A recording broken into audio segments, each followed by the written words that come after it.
And what he now admitted, which virtually everyone who understood the subject at the time understood, is that there was no adequate legal basis to reach these conclusions. There was no adequate legal basis to, let me use the word torture the theory of self-defense into a justification to ignore Fourth Amendment rights for American citizens. There was no legal basis to simply assert that foreign intelligence gathering was a purpose,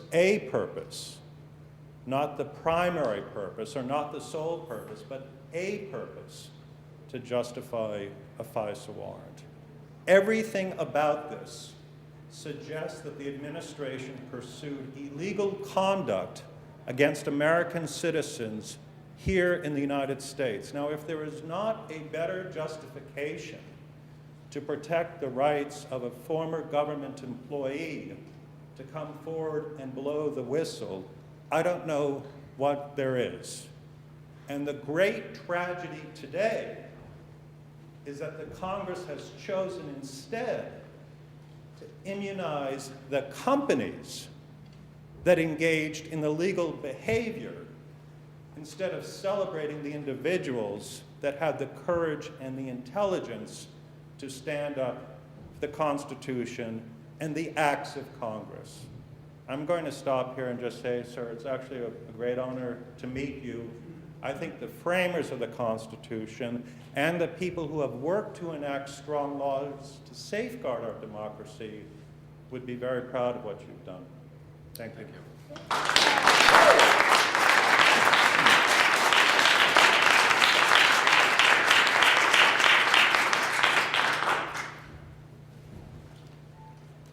I'm Wes MacLeod-Ball. I'm Chief Legislative Counsel at the ACLU, and my connection with the issue is through my organization, not nearly as extensive as either of yours, but I hold you both in great admiration for the work that you've done, and I'm proud to be associated with the ACLU, which transformed itself with respect to this issue in the days following September 11th. And we all know about the Patriot Act being passed 45 days after 9/11, cover of darkness.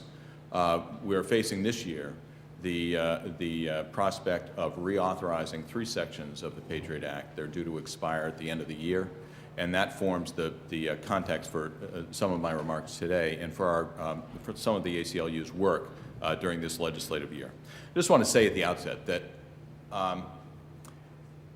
you know, I have to admit that I have a different viewpoint now with the new administration. I was asked to talk about the next steps. What's next? If I was sitting here with the Bush administration still in office saying, what's next? I'd be saying, what's next? On the other hand, I have a little more sense of hope, or at least reason, might be brought to bear on the discussion now with the new administration. I would not necessarily go so far as to say because there is a solid Democratic majority in Congress, simply because I think Congress acquiesced to most of the actions of the Bush administration during the years after 9/11, and so I think it remains to be seen how innovative and how responsive Congress will be in trying to address some of the issues that are out there. But let me also take another step back and say that as I think about what's next now, my initial reaction is to say, well, okay, we got to go about and fix this. We got to turn back the clock. But you know, I don't think that's quite enough.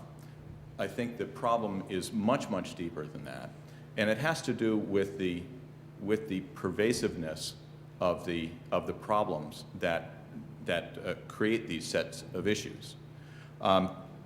The National Academy of Sciences had a recent report that came out that talked about the problems associated with the mass collection of information, and they talked in particular about the dangers associated with false positives, about creating a particular scenario that seems to be likely based upon certain bits of information that have been gathered. I won't call them facts, although they could be facts.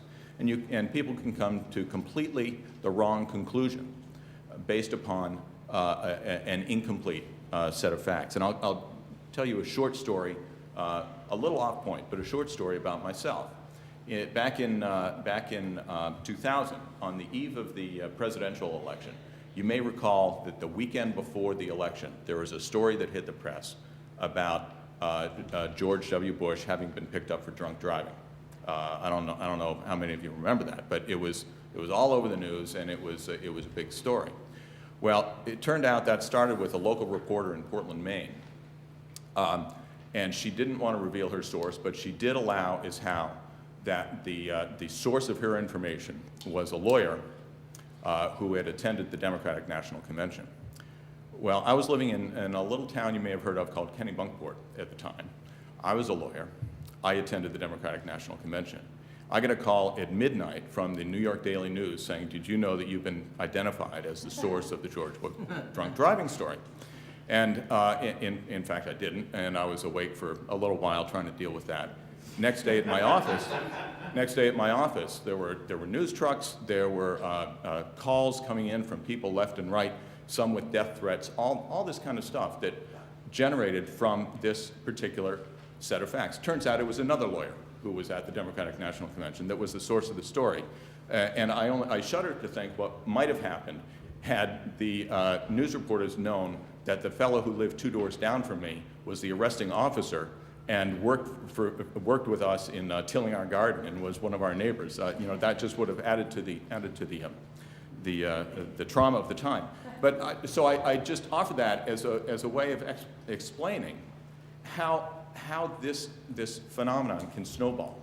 So we now have a set of activities by our government where they are collecting massive amounts of information, most of it electronically, but also through other means. And I want to take a brief mention, make a brief mention here of some of the personal surveillance that is going on.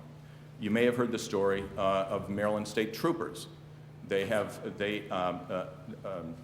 engaged in surveillance of nefarious peace groups and anti-death penalty activists, sending people undercover to attend their organizing meetings. Turns out that this information has made its way into the databases now. It just starts with just a person going to a meeting and writing up a report. That information then goes into a database, and it's then spread out to other law enforcement agencies. So there's this fellow, Max Obashevsky, and others who are part of these groups, who are now in these databases listed as suspects in terrorism investigations, simply by virtue of their connection with these peace groups and other demonstrations.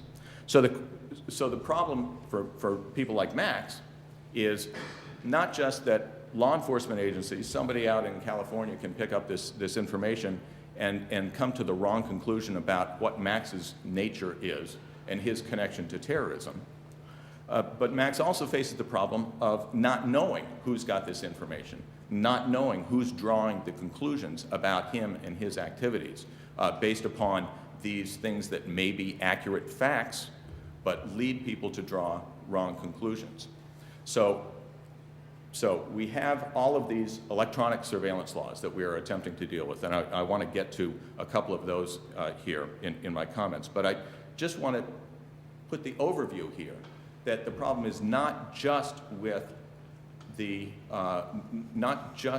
surveillance itself, but it's with the pervasiveness of the surveillance and the intractability of the records that are created as a result of that surveillance. You can't get rid of this information once it exists, particularly in today's modern society with all of the electronic communications. I mentioned the Patriot Act. There are 3 provisions of the Patriot Act that are due to expire this year. Of course, we would love them to expire. That would be a wonderful thing. And I think it's not going to happen. So that forms the basis for some of our legislative work this year.